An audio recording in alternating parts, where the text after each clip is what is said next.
So this is a BK Precision power supply. What is it? A 17. What's it say? 1785B, and apparently it doesn't work. So the company, before tossing it, sent it out to get it calibrated. They couldn't power it up because it was missing a fuse. They put a new fuse in it, and it still doesn't power up. He tried new fuse, but still didn't power up. And this was back in 14. So first thing I did, obviously, is double check what they said. And I did test the fuse. Fuse is absolutely fine. Perfect continuity. So we'll put that back in there. And as you see, we'll plug it in. We got no power, no nothing. So then I was thinking, well, a lot of times these things use vacuum fluorescent displays. I don't really know anything about this unit other than what I just read and what I'm seeing here. So I figured maybe the VFD is bad, or the power supply running it. But no matter how long you leave it on for, or leave it on, there's no beeps from the buttons. There's nothing coming out of the outputs. So obviously something's not right there. So I'm going to tear it apart and see if I can fix it. And I think, how does this come apart? Now I did find a service manual. In the service manual, yeah, okay. Apparently this just comes off. That way you can rack mount it.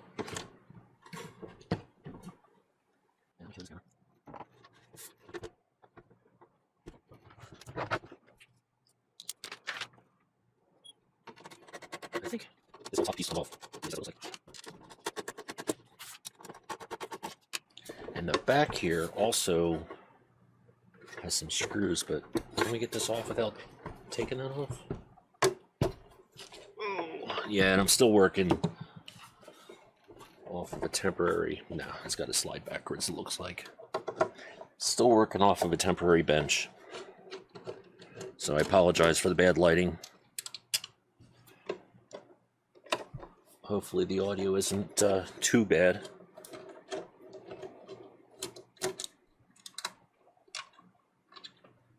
A lot of people wear headphones while they do recording so they can monitor what the audio sounds like. I can't because of my camera setup. The camera I use, this one here, is actually connected via FireWire. It's an older camera, but it is a great camera. It's I guess you would consider it a prosumer. It's in what, HVR Z1U, something like that. It's a mini DV camcorder, but it's an HD mini DV. And I don't know, that's just what I use. So I also use it for other things as well, recording audio. And well, anyway, the reason, what I was getting at is there's a delay when you put it into OBS because, well, for whatever reason, there's a delay. All right, so I just propped it up so I could see a little bit better with this setup. With this model on the back, under here there is a, you can't see the cords in the way, there's a 110/220 selector. And right now it's on 110. So let's make sure that that's actually the case and that's what's actually happening. So you got this here, looks like it's the 220, that's ground. And so let's see. Power, I guess we have to hit the power switch. 121, perfect. Alright, so the transformer is in fact getting power. So now we got to figure out what's happening on the other side of the transformer. Let's see, it comes out of here. And I have the schematics for this. I'm just trying to do a quick look-see. Alright, so what we have basically is this power is coming in here. It's going through the power switch. You have 0 volts, which is the ground, 110 and 120. We check, and that's the, it looks like to be the switch. Oh, yeah, it is. That's the switch in the back. And on the other side, let's zoom out a little bit. The other side, there's multiple windings. 8 volts, 2.4, 32.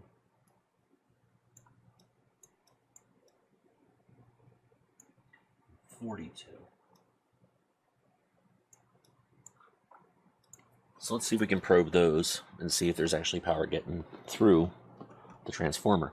So according to the schematic, the 2.4 volt rail, or the 2.4 volt winding, however you want to say it, comes to 1R3 and 1R4.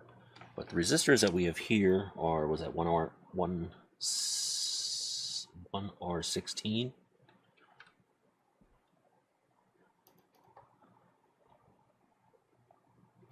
And if we look down here, we see 1R3 and 1R4, along with a bunch of diodes. And here, 1R3, 1R4, here's all our diodes. So this is going to be for a DC rail. And this has another one, and it's 1D15, so it looks like instead of individual diodes, they're actually just using a full bridge rectifier. So we need to find the 1D15 to check the 42 volt rail. And then this one goes through 1R1.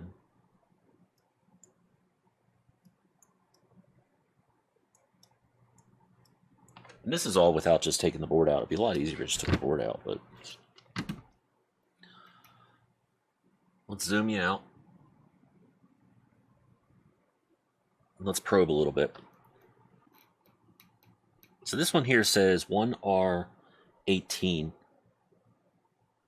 but I don't see that on the schematic, at least not right there. So let's do this, just out of curiosity. But I can see the trace underneath of it going to it, that it's going to this wire here. So we'll touch that, and then it looks like this side touches that.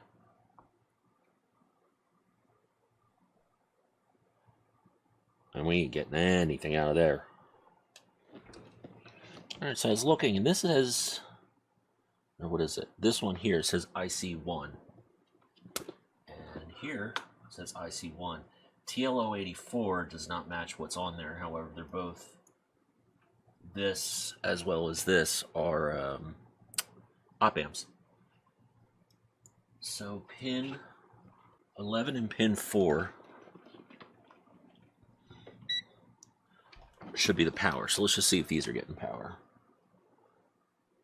And usually with these multiple op amp chips, so that is not getting anything. Usually with these types of chips, the center two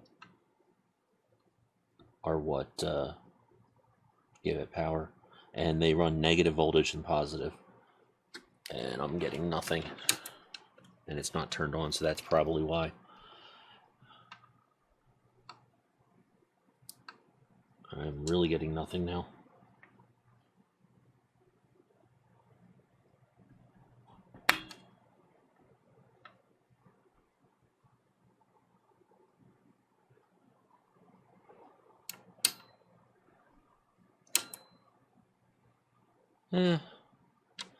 It's 300 millivolts. Let's go back and test this.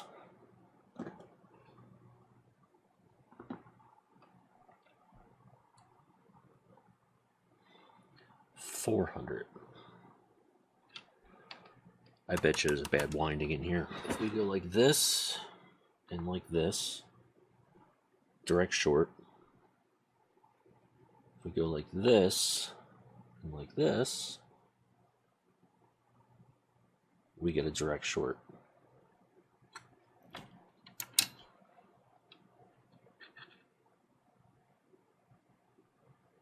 Interesting.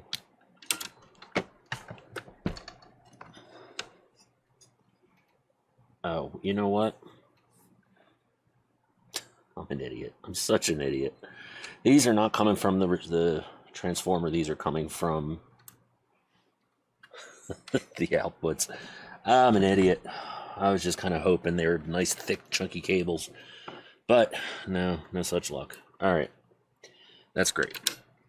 So let's do this. Let's pull this off and measure what's actually coming out of the transformer. And you know what?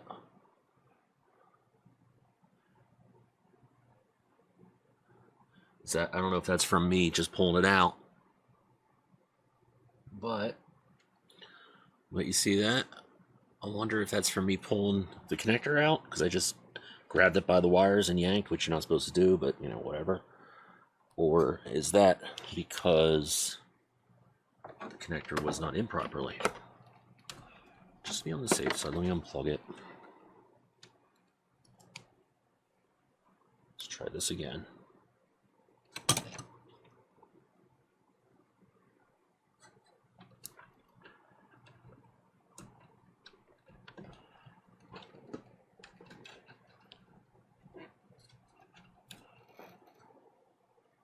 Keeps pushing it out. Alright, so what I'm going to have to do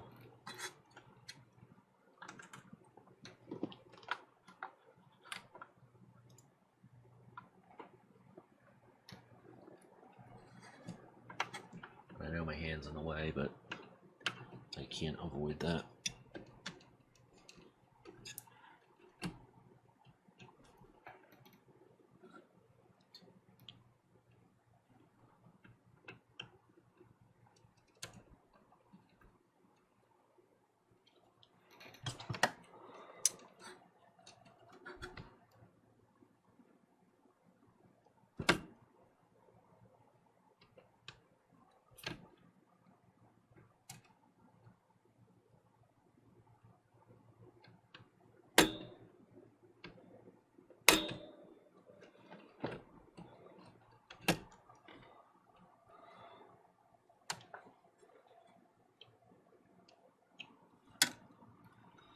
Let's take this connector out.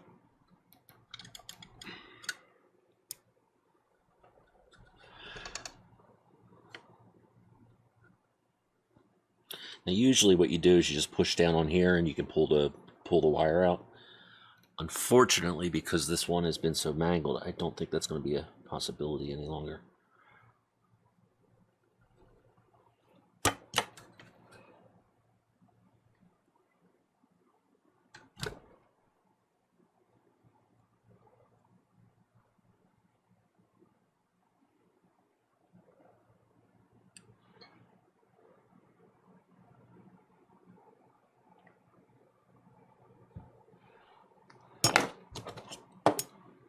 Yes. I don't know if you can see that little thing flipping up. That's the stop. That's what keeps it from backing out.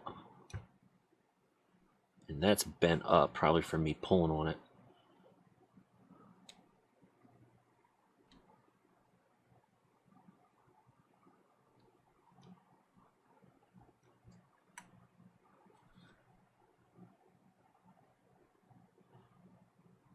All right, cool. Let's try this again.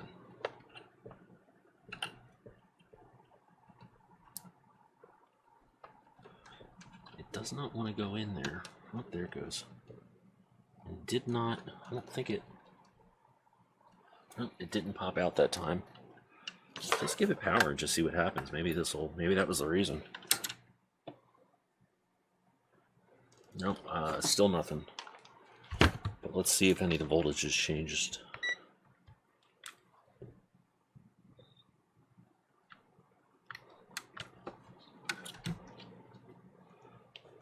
And the reason I'm using these as a reference point is because this is after it's been switched over to DC. But I don't know if they're supposed to be enabled all the time, because you may have to be able to, engage the output and they won't fire up until, or they won't get voltage until you engage the output. So I don't know that for a fact. I'm just testing just to see if I get anything on any of them. And I'm still getting a dead short there. All right. And why am I still measuring that? All right, so one R4 and one R3 should be something along the lines of 2.4 volts, and I don't think we're going to get that.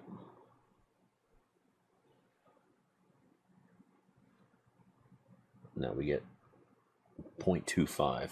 And then the center tap on that is over here. I know you can't see anything. You get 0.5. The 8-volt rail, or the 8-volt windings, however you want to say, is going to a diode and another diode. This is 1D3 and 1D6. No, 1D3 and 1D5. So we want to come to the backside of 1D6 and 1D5 and see if we get anything there. And again,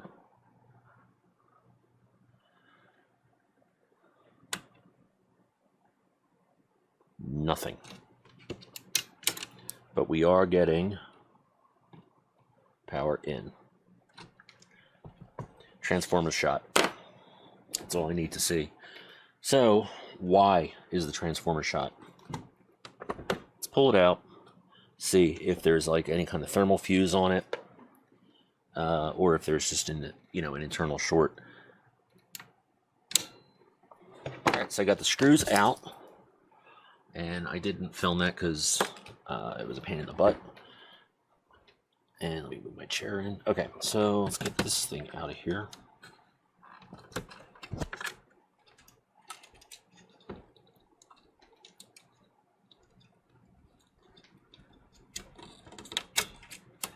Pull that out. It's a ground wire. I think I can live with that for the time being because I want to plug this back in. Really what I'm looking for is just some obvious scorch marks.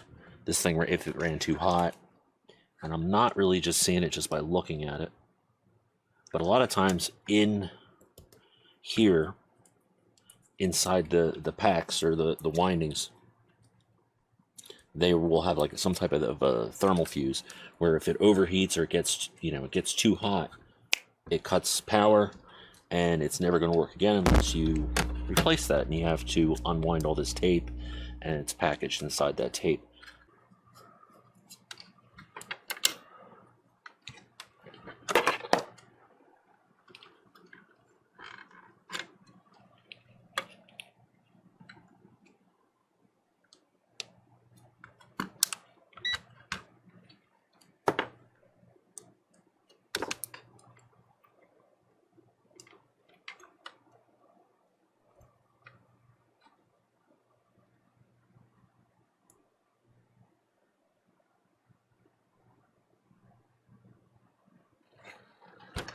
There's the problem. This is the ground.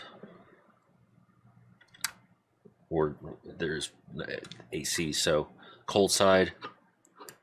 This would be the hot side. No continuity whatsoever. You go from the cold side to the 220.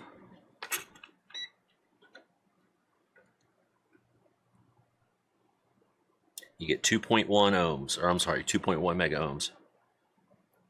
Again, go to the other one. So the problem actually is still in the transformer, but it's on the input side. So the 110 is fried. Theoretically, this thing should run off 220. And I have a feeling since this was in a lab, they plugged it in 220 into it while it was on the 110 setting, blew the fuse, but in the process also smoked the transformer. And if you look right here,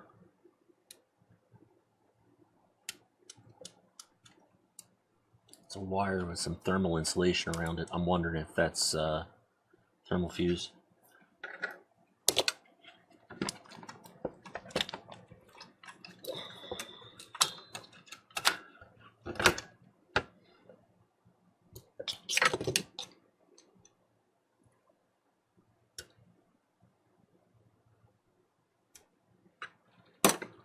Well, what to do now? Do I order a new? I'd have to find this exact one because this whole thing would need to be recalibrated if it was off, in theory. Tell you what, I'll do some research, see what I can come up with, and I'll be back. Oh, I decided to just throw caution to the wind and be a little destructive. This right here, I think, is actually our thermal fuse. And there's a bit of metal there. I don't know if that's part of the winding. And by the way, if I said coils earlier, I meant winding. I always misspeak. I'm used to working alone, and hang on. Oh, got something in my way. All right. Used to working alone, and you know, I know what it means in my head, but so this is not something I would recommend others do unless you are experienced, you know, working with transformers. But because well,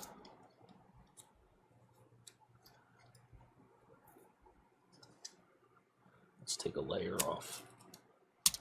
Let's see what's under it, because I don't know if this is just a lot of tape that they put here.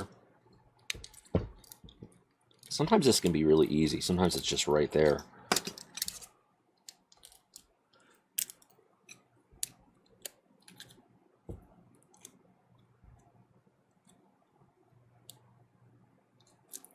Other times it's pretty buried. Let's see what this is. I generally don't do this only because I like knowing that my house isn't going to burn down. And this is really janky, but this is going to be a spare power supply either for myself or a friend of mine. Really not sure.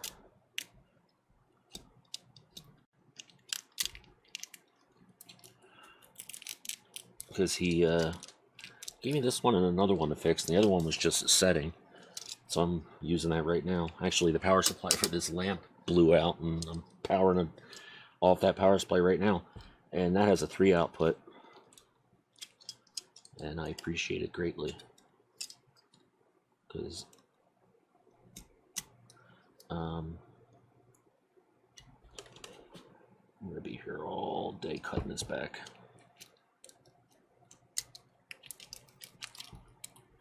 And this is not the right way to do this. I know everybody's screaming at the camera or the screens right now. Don't do it. By the way, this blade is extremely dull.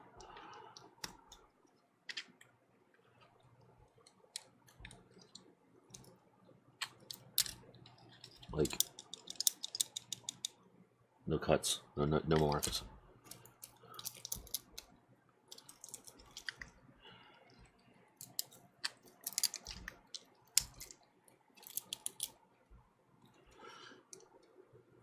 Alright, so there's the blue wire, and it goes to here. And the only troubling thing is, that's copper. Generally, these fuses use tin, at least from my experience. But what do I know?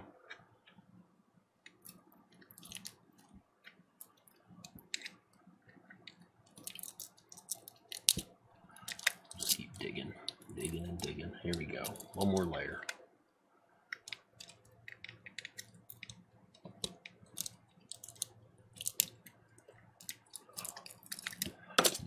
Zoom in.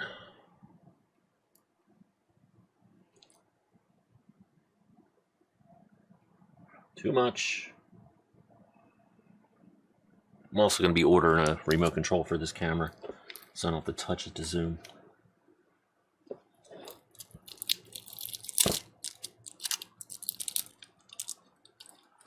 And what do we have here? What is this? Is that a fuse? Yeah, see, this here is the actual, sorry, my bad. This here is the tape that goes around the actual coil. This is just extra tape.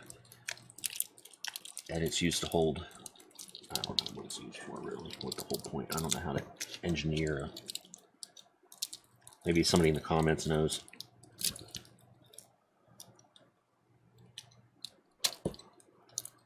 Did I say coil again? I meant winding.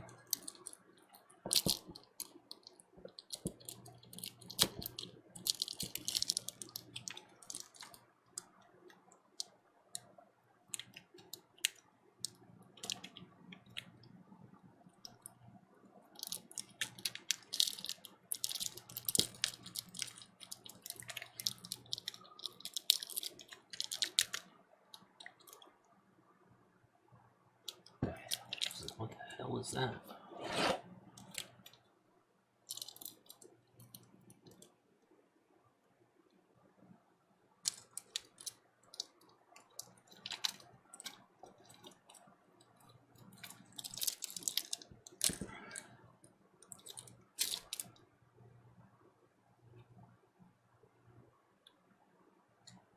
Well, first off, that's not good. Ground wire just kind of popped out, and I know I was moving things around, but I mean, at this point, we're just going to go for it.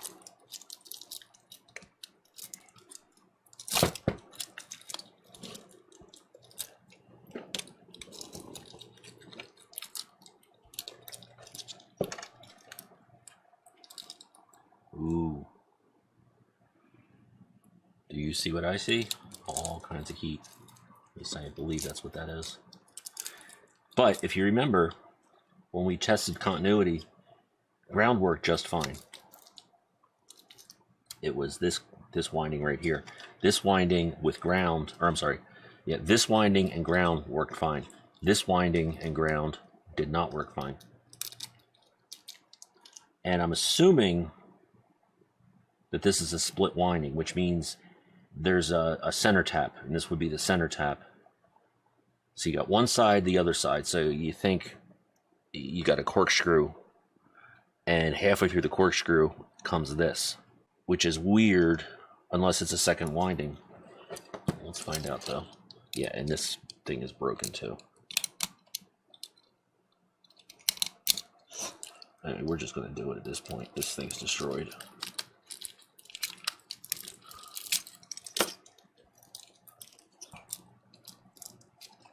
Those are the windings in there. And again, I'm out of range. And those are the windings.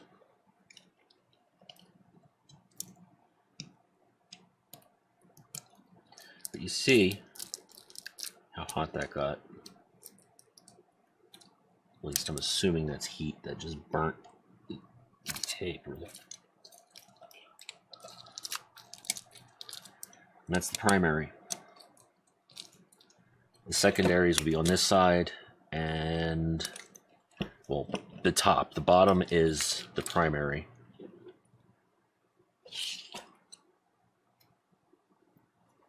The top is the secondary.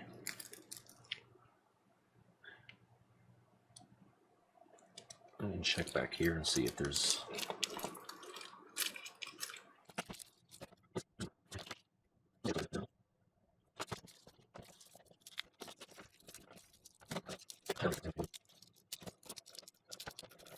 I got a little too deep and pried up one of the windings. And that's broken right there. That's due to me. The thing is with these windings are, you think, well, it's wire wrapped on top of wire, how does it not short out? Well, there's a coating actually on the wires themselves. And if that coating either gets damaged or burnt off, game over. You'll have a direct short. And sometimes, you can get away with it very rarely, if maybe the first couple winds short together, it's not a big deal.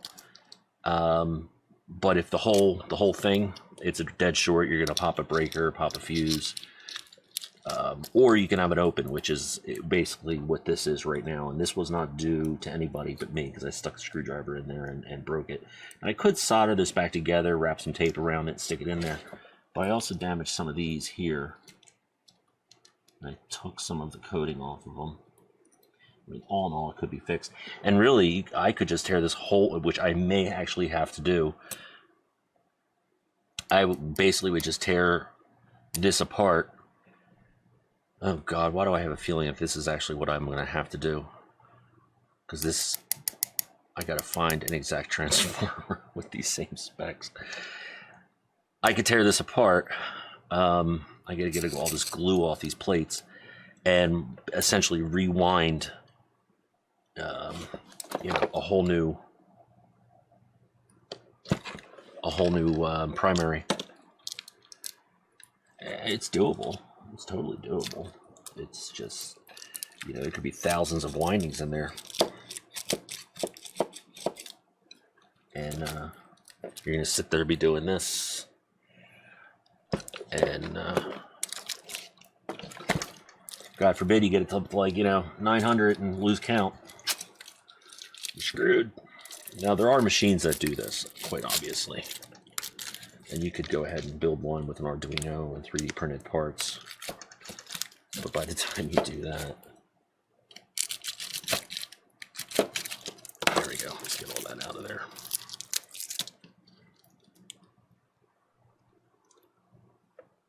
There's the ground. At least I thought I saw the ground.